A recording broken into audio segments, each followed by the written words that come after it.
Welcome to 15 Minutes of Shame. In today's video, we'll be taking a look at the H3H3 lawsuit, specifically at the service of the defendants. And most of the defendants have been served in a very normal fashion, except Frogan. She has been served, but there are some really weird circumstances here.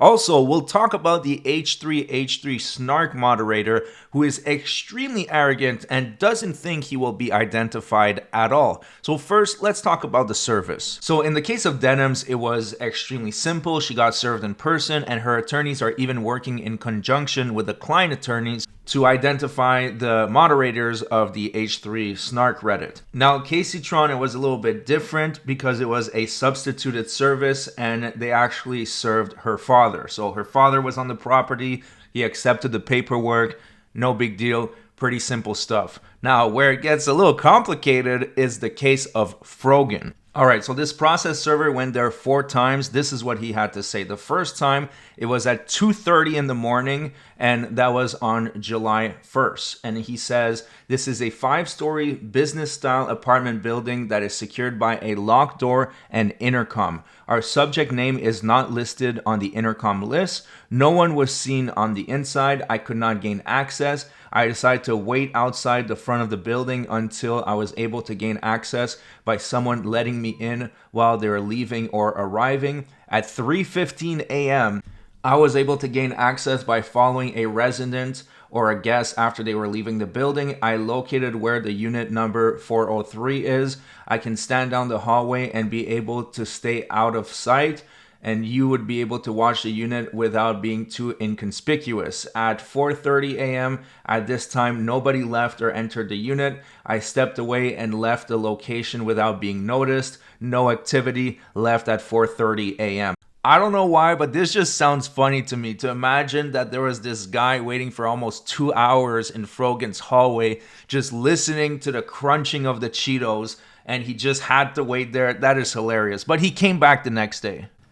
All right, so the very next day at 2:30 in the morning, 2nd of July, 2025. Upon arrival, I was not able to get access. The door to the property was locked. I waited outside the front of the building and waited for someone to enter or exit so I can gain access. At 3:05 a.m., I was able to gain access by entering in as a resident or guest was leaving the building. I approached the elevator and I took it up to the 4th floor, located at unit number 403.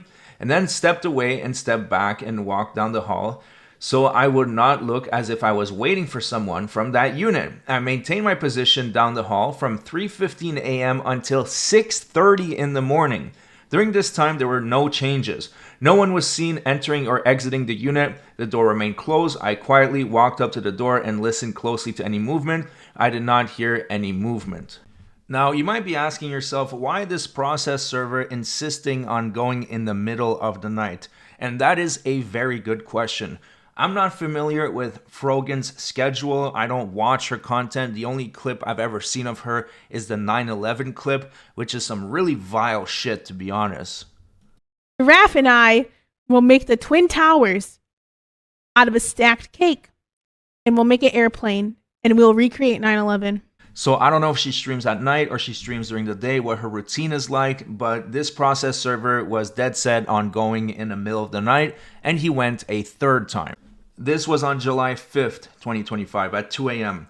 Upon arrival, I was not able to gain access. The doors to the property were locked. I maintained my position outside of that main entrance, sitting on a large planter. At 3:07, I was able to gain access. A resident was exiting the building.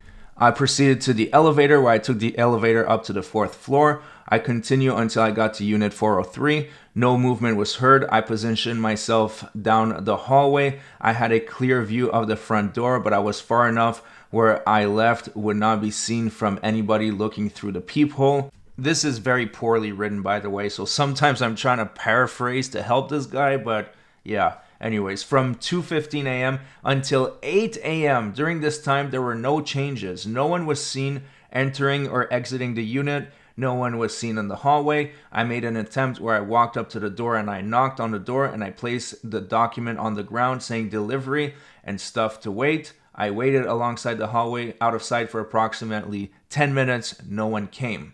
So I guess he realized this wasn't working. So he decided to go at 6:12 p.m., this time on July 14th. Upon arrival, I could not gain access. The entrance to the building was locked. I positioned myself in front of the building, waiting for someone to enter or exit the property so I could gain access. At 2:12 p.m., I was able to gain access. I entered in after a resident was leaving with his dog. I proceeded to the 4th floor. I approached unit 403 and I could hear a female voice talking. I could not tell what was being said, but it sounded like someone was giving their point of view. I stepped away and positioned myself in the hallway far enough as to not be seen by anyone within the unit looking out of the peephole. Through my time waiting, I could hear constant talking with brief moments of silence. At 6:12 p.m., I heard the doorknob of Unit 403 make noise and the door quickly open. Stepping out was a darker female, possibly African American or Middle Eastern, in her 40s, 5'6", 155 pounds. Dark, long, curly hair with dark eyes. I asked her if she was Morgan. Why? I said, I have legal documents for you, and she said she is not Morgan. I asked her if Morgan lived there, and she said no. That she said she lived there for 6 years, and there is no Morgan at the address. I asked her if she would show her ID showing that she is not Morgan, and she refused. I told her since she won't show her ID that I will be serving her. She refused to take the documents, so I placed them in front of the door. The female saw me place them there. She said she is not Morgan. You can speak to the management. And then he declared under penalty of perjury that everything is true and correct. So why don't we analyze this for a second? Possibly African American or Middle Eastern. I think if you take one look at Frogan, it's pretty damn obvious that she's Middle Eastern. And then in her 40s, she's young. I don't think she looks anywhere close to her 40s. 5'6", that's possible. 155 pounds. I think I'm going to press X to doubt on that one. Now, if we talk about the long curly hair, that is quite possible under her hijab. We don't know. And dark eyes. Well, her eyes are quite obviously blue. So I don't know, man. This doesn't sound like her. It sounds like he served the wrong person. That's just my personal opinion. It definitely could be her. Maybe his description is wrong, but that won't matter anyways for the reason I'll tell you in just a moment. But take a look at this. This process server charged $2,549 for his services. Now, when I was looking at this, I was like, man, maybe I'm in the wrong business. Maybe I should become a process server. But then I realized that he actually spent quite a few hours there just waiting in the hallway. And yeah, that sounds like a lot of time. So I understand why he charged that much. But someone could argue that the first 3 attempts were completely pointless since they were in the middle of the night, but I just wanted to point that out. Now, if this is the wrong person, it doesn't really matter because Frogan will get served, whether it's in person or whether it's through a court order, because she has publicly acknowledged a lawsuit with this fundraiser. So the whole point is that if she was saying, well, no, I wasn't served, I didn't know about this lawsuit, that doesn't work because clearly you know about it because you raised $35,000 for it. So it's just a formality. She's going to get served one way or the other. But I thought that was really interesting, this whole thing with the process server. Now, the other topic I wanted to talk about was that H3H3 Moderator. That individual is something else. All right, so this is what the H3 moderator had to say. Apparently, out of the 16 subpoenas, 9 are for me. Are Ethan's lawyers giving him good legal advice? Let me just say this. If you have 9 sock accounts on Reddit, and the entire purpose of that is to like annoy Ethan Klein or whatever, troll him, you need help. You need serious help, in the words of Dr. Phil. You are terminally online, you need to unplug and go touch grass, or even better, go touch bush. So let's take a look at what he had to say. Which brings me to this current lawsuit and the request to subpoena my personal identifying information from Reddit. This is part of Ethan's copyright lawsuit against Denims, where he names H3Snar Moderators as co-conspirators, which was part of his plan to use the lawsuits to subpoena Reddit and obtain identifiable information. Ethan alleges in his lawsuits that the moderators of H3Snarks heavily promoted Denim's reaction, which he alleges broke his copyright. Here's the problem though, though, in order for the H3Snar's mods to aid and abet in Denim's copyright infringement, she first would need to have committed actual copyright infringement. But that is what the case is about, and no copyright violation ruling has been made by the courts yet. Additionally, when the mods promoted Denim's stream reaction before it aired, they could not have possibly known whether a future copyright violation might occur. Now here I disagree, because if you know that Denim's stream are a copyright violation, she doesn't do much reaction, she walks away and just lets the chair react for her, then it's safe to assume that the next stream is going to be the same thing. So that is not a very good point right there.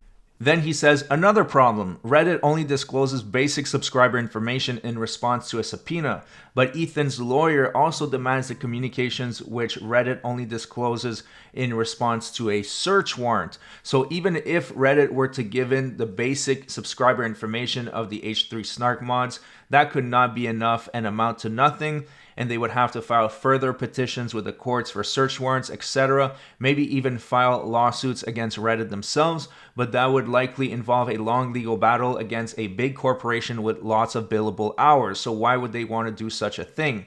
Ethan might present this as a big win, but it's just another nothing burger. This is only a petition to ask the judge for permission to subpoena Reddit, and they are already celebrating, laughing my ass off. I think he will gloat on his show about how everyone is trembling in fear, but I am not concerned at all. I literally laughed about all of this. So I disagree with him on several points. First of all, I think that Reddit is not going to fight too much to give up his personal information.